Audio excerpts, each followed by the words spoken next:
So colligative properties are those properties which depend only upon the number of solute particles, right? P naught A is the vapor pressure of the pure solvent and PA is the vapor pressure in the solution. If we are adding a non-volatile solute or a solid to a pure solvent, what happens to the boiling point? The boiling point increases, right? So when a non-volatile solute is added, now the vapor pressure has decreased than the pure solvent.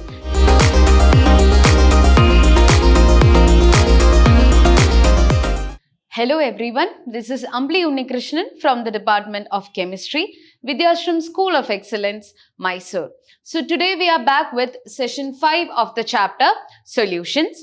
So in last session we discussed about the vapor pressure of solid in liquid solutions, right? And then we moved on to ideal and non-ideal solutions, wherein we studied about the different types of non-ideal solutions as well, right? Non-ideal solutions showing positive deviation and negative deviation, right? And then we studied about azeotropes as well, right? And the two types of azeotropes, right? Minimum boiling azeotrope and maximum boiling azeotropes, right? Now coming on to today's topic, that is colligative properties. So in this session, we will be studying the first 3 colligative properties, that is relative lowering of vapor pressure, elevation in boiling point and depression in freezing point, right? So yes, let's understand what is colligative properties. Okay, so these are properties which depend only on the number of solute particles which is present in the solution, and it does not depend upon the nature of the solute. Okay, it does not depend on the nature, it only depends upon the number of solute particles which is present, right? So colligative properties are those properties which depend only upon the number of solute particles, right? Yes, in a solution and irrespective of their nature, right? So in this way, 4 colligative properties we will be discussing in this chapter, that is relative lowering of vapor pressure, depression in freezing point, elevation in boiling point, and the last one is osmotic pressure, right? So I hope colligative properties, what it is, clear for you, right? So let's begin with the first one, that is relative lowering of vapor pressure, right? So when we were studying about the vapor pressure topic, we discussed that, yes, we discussed about vapor pressure in liquid solutions and solid liquid solutions, right? So what did we study? When we add a non-volatile solute, that is a solid, right? When we add a non-volatile solute to the solvent, what happens? Yes, on the surface, the non-volatile solute will be present, and what happens? Yes, the amount or the number of solvent particles which is getting converted from the liquid to the gaseous phase decreases, right? So what happens? The vapor pressure also decreases, right? So from the diagram, let's see. Yes, in the first diagram, you can see the solvent is present. That is the pure solvent. Only the solvent is present in this case. Okay, yes, so what happens from the liquid phase? Yes, it gets converted into gaseous phase, and the pressure which is being applied by the molecules present in the vapor phase on the liquid is called as vapor pressure, right? So this is in the case of only pure solvent. Now to this, a non-volatile solute is being added, right? This red balls that you can see, those are the non-volatile solute. Now in this solution, there is non-volatile solute as well as the solvent. So now what happens? Because of the presence of this non-volatile solute here, yes, the amount or the number of solvent particles getting converted into gaseous phase is decreasing. So what happens? If the number of, that is in the gaseous phase, if the number of molecules is less, the pressure which is being applied on the liquid will also decrease, right? So in turn, what happens? The vapor pressure also decreases, right? Yes, so I hope it is clear, right? So the vapor pressure of the solution is always lower than the vapor pressure of the pure solvent, right? So in this case, it is pure solvent. The vapor pressure is more here because more amount of particles could be able to get converted into vapor phase. In this case, the non-volatile solute is also present. So the amount of molecules getting converted into vapor phase is less. Hence, vapor pressure is also less, right? So this difference in vapor pressures of the pure solvent and Yes, in the solution is called as the lowering of vapor pressure, right? The vapor pressure change is represented by delta P. This delta P will be equal to, yes, that is the vapor pressure of the pure solvent, yes, minus the vapor pressure of the solution. Vapor pressure of the component in the solution. That is P naught A minus PA. So that is the lowering of vapor pressure, right? Initially it was P naught A and in solution phase it is PA. So the difference gives you the lowering of vapor pressure, right? How much the vapor pressure has decreased. Now what is that we have to find out? It is the relative lowering of vapor pressure, right? We are relating it. Yes, so the lowered vapor pressure, now we are relating it to the initial vapor pressure, right? So the relative lowering of vapor pressure is the ratio, right? We are relating it. It is a ratio of lowering in vapor pressure to the vapor pressure of the pure solvent, right? So that will be P naught A minus PA. That is the lowering of vapor pressure divided by the initial vapor pressure, that is of the pure solvent. So yes, this is the final equation of relative lowering of vapor pressure, that is P naught A minus PA divided by P naught A. Yes, so P naught A is the vapor pressure of the pure solvent and PA is the vapor pressure in the solution. I hope it is clear. Yes, so now according to the Rolle's law, we have studied that, yes, PA is equal to P naught A into chi A. We have studied this equation in Rolle's law. That is, the vapor pressure is directly proportional to the mole fraction, right? So PA is equal to P naught A into chi A. Right, and then we know that chi A plus chi B is equal to 1. The mole fraction of the components present in the solution will be equal to 1. Right, so how can I write chi A? Chi A can be written as 1 minus chi B as well, right? Yes, if chi A plus chi B is equal to 1, 1 minus chi B will be equal to chi A. So in place of chi A, can I write P naught A into 1 minus chi B? Right, that is this equation. Can I write it like this? Yes. Now, this P naught A I am taking inside the bracket. So, what happens? P naught A minus P naught A into chi B. Right? Yes. Now, I am taking this P naught A into the right side. So, it becomes P naught A chi B will be equal to P naught A minus PA. Right? This equation you will obtain. Yes, if you just rearrange this, you get P naught A chi B will be equal to P naught A minus PA, right? So if I am rearranging this equation again and if I am taking this P naught A to denominator, what do I obtain? I can write it like this, right? P naught A minus PA divided by P naught A will be equal to chi B. Right? Just by rearranging, how do I obtain? This P naught A comes to the denominator. So what will be the final equation? P naught A minus PA divided by P naught A will be equal to chi B. Right? Now what is this part? P naught A minus PA by P naught A. That is the relative lowering of vapor pressure. Right? So what did we obtain? The relative lowering of vapor pressure is equal to the mole fraction of the solute. It is equal to the mole fraction of solute. So from this can we say that yes, the relative lowering of vapor pressure is a colligative property. Why? Because it only depends upon the number of moles of the solute. Right? Yes. So thus relative lowering of vapor pressure depends only on the number of the solute particles and it is independent of the identity. So we can say that it is a colligative property. Right? And we know that yes, mole fraction of the solute means chi B. How we can write it? It is NB by Na plus NB. Right? That is the number of moles of the solute divided by the number of moles of all the components present in the solution. Right? So I hope it is clear. So now moving on to the next part, how from the relative lowering of vapor pressure, you can calculate the molar mass of solute, right? So let's see. Yes, the mole fraction of the solute is given by, right? We know that chi B is equal to NB by Na plus NB, right? Yes, the mole fraction of the solute is number of moles of the solute divided by the total number of moles of all the components present in the solution, right? So that is chi B is equal to NB divided by Na plus NB. Now from Rolle's law, we know that P naught A minus PA divided by P naught A is equal to NB by Na plus NB, right? So we know that P naught A minus PA by P naught A is equal to chi B, which is equal to NB by Na plus NB. So that is what is written here. Right. So now in the case of dilute solutions, yes, the dilute solutions means the amount or the number of moles of solute will be very, very less. Right. So if we are comparing NB and Na, NB will be very, very less than Na. Right. Dilute solution means the amount of or the number of moles of solute present will be very less. So we will not be considering NB. Yes, as NB is very, very small than Na.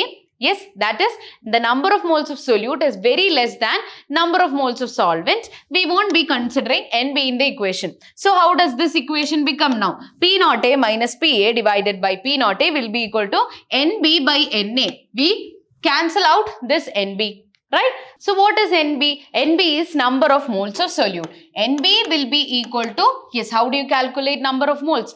Mass by molar mass, right? So it will be WB by MB, right? Now what will be number of moles of A? It will be WA by MA, right? Yes. So if we substitute it in this equation, how do you get it? Yes, NB will be WB by MB. And Na will be Wa by Ma. So if it comes to the numerator means it becomes Ma divided by Wa. So P naught A minus Pa divided by P naught A will be equal to Wb into Ma divided by Mb into Wa. I hope it is clear. So this equation we obtained by using the equation for number of moles, that is mass by molar mass. So I hope this equation is clear.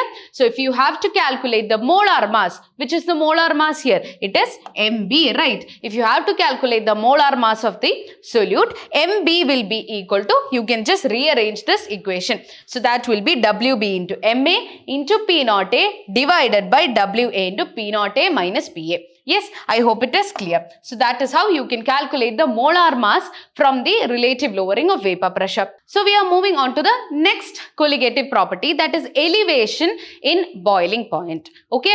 So when to a pure solvent, we are adding a non-volatile solute, what happens to the boiling point? Right? That is what we are going to see. Yes, when a non-volatile solute, that is if we are adding a solid, okay, if we are adding a non-volatile solute or a solid to a pure solvent, what happens to the boiling point? The boiling point increases, right? Initially what it was, more than that. Yes, initially in the case of pure solvent, how much it was? More than that, a boiling point is required. That is more amount of, yes, energy is required to boil that particular solution down when the non-volatile solute is added, right? So boiling point. Now what is a boiling point first of all? Boiling point of a liquid is the temperature at which its vapor pressure becomes equal to the external pressure, right? So when does a liquid start boiling? Yes, when the external pressure and the vapor pressure applied by the vapors of that liquid, yes, both of it becomes equal, that is when the liquid starts boiling, right? Okay, so the vapor pressure of a solution of a non-volatile solute is less than that of the pure solvent.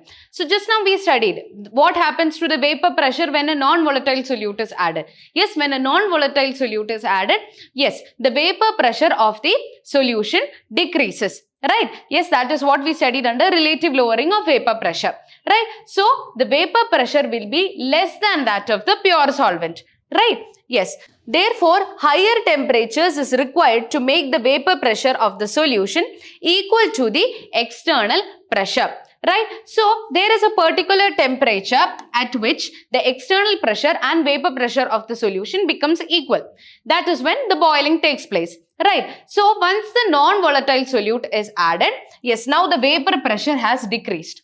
Right? We know that relative lowering of vapor pressure. Once non-volatile solute is added, yes, the vapor pressure decreases. Now, for the vapor pressure to become equal to the external pressure, a higher energy is required. Yes, a higher temperature has to be applied. Then only this vapor pressure will become equal to the external pressure. right? Yes. So what does that mean? Higher temperature is required means boiling point also increases. That is why elevation in boiling point. So what you have to understand? The solution will be having more boiling point than the pure solvent, right? Because yes, to bring this vapor pressure of the solution to the external pressure, a higher temperature is required. Yes, hence the boiling point of the solution is more than that of the pure solvent. And the difference in boiling point of the pure solvent and the solution is called as the elevation in boiling point of the solvent. So how much the boiling point has increased? That will be delta TB, right? How much the boiling point has increased? Yes, delta TB. This B, small b, stands for the boiling point. How much the boiling point has increased will be, right, TB minus TB naught, right? So TB naught stands for the pure solvent and TB is for the solution. So we know that elevation in boiling point for the solution, the boiling point is more, right? So hence TB first minus TB naught. Right? I hope it is clear. Now, let TB naught be the boiling point of the pure solvent and TB be the boiling point of the solution. So, the increase in boiling point or the elevation in boiling point will be given as delta TB is equal to TB minus TB naught.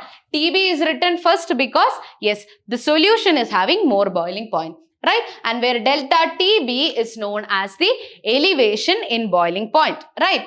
Now, experiments have shown that for dilute solution, the elevation of boiling point is directly proportional to the molar concentration of the solution.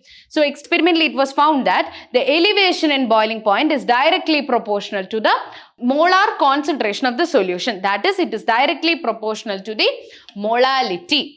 Right? So, it was found that delta TB is directly proportional to molality, right? So, to remove the proportionality, we introduce a constant. So, here the constant is Kb.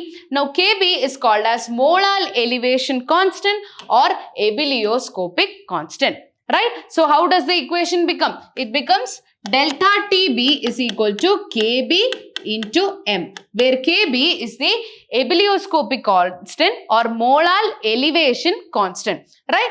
So, how can you define molar elevation constant then? Yes, molar elevation constant will be equal to the elevation in boiling point when the molality is equal to 1, right? Yes. So, SI unit of the constant, that is Kb, is Kelvin kilogram per mole. That is the unit used to express this. Clear? So now in the same way how we were able to calculate the molar mass of the solute using the relative lowering of vapor pressure, we will be doing that in the case of, yes, elevation in boiling point as well. Right? So we know that how to calculate molality. Molality is the number of moles of solute which is present in 1 kilogram of the solvent, right? It is number of moles divided by the mass, right? So, how do you calculate number of moles of the solute? It will be mass by molar mass, that is WB divided by MB.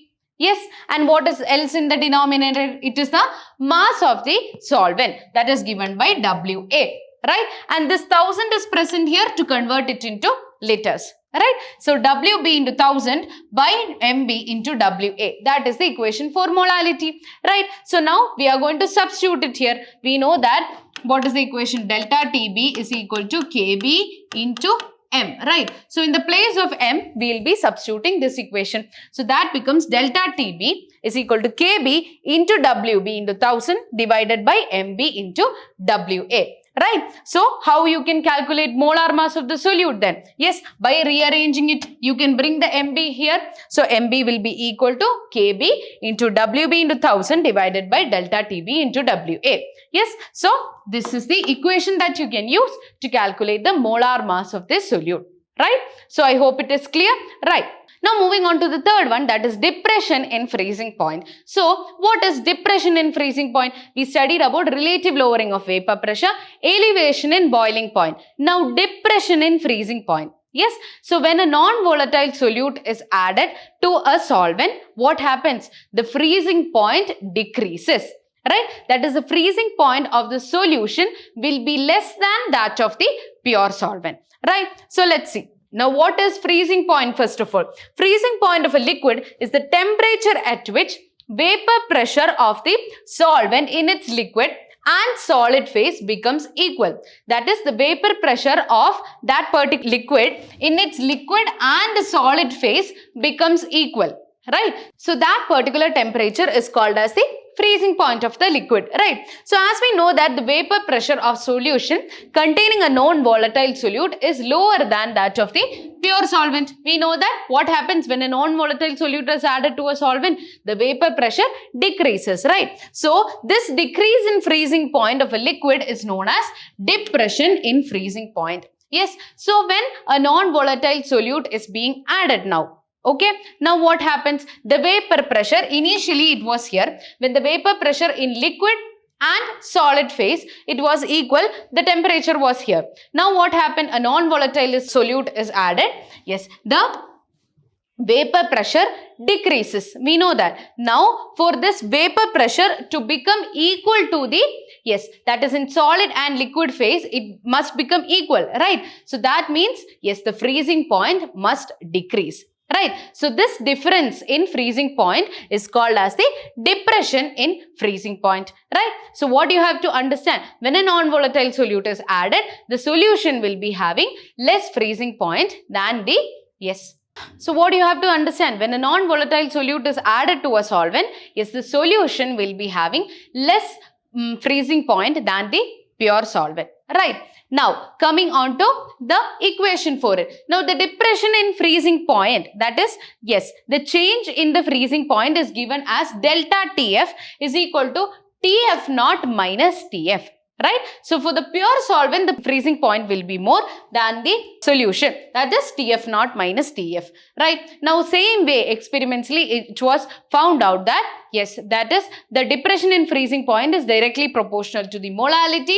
So, how you can write it? Yes, the delta TF, this small f stands for the freezing point, right? So, that is directly proportional to molality. So, to remove the proportionality, it becomes delta TF is equal to Kf into M, right? That is this equation, Kf into M. Now, Kf is called as molar depression constant or cryoscopic constant, right? In the case of elevation in boiling point, Kb is called as molar elevation constant. Here, Kf is molar depression constant or called as cryoscopic constant. Now, how can you define cryoscopic constant then? Yes, it will be equal to the, yes, depression in freezing point when the molality or the concentration of the solution is 1. I hope it is clear.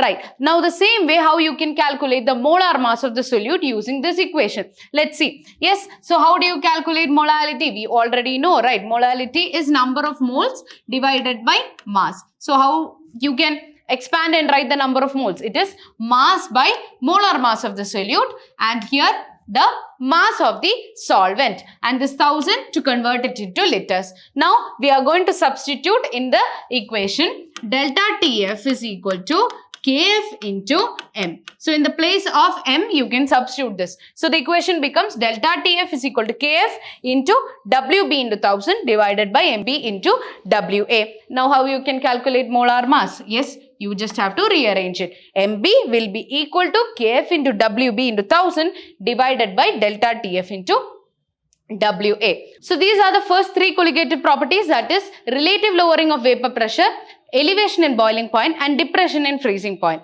So, I hope it is clear, right? So, what happens to the vapor pressure when a non-volatile solute is added? It decreases, right? Yes. Now, what happens to the boiling point? When a non-volatile solute is added, the boiling point of the solution increases. Right? Now, when a non-volatile solute is added, what happens to the freezing point? The freezing point decreases. Right? So, I hope the 3 colligative properties are clear. Now, in the next session, we will be discussing on the next colligative property, that is osmotic pressure.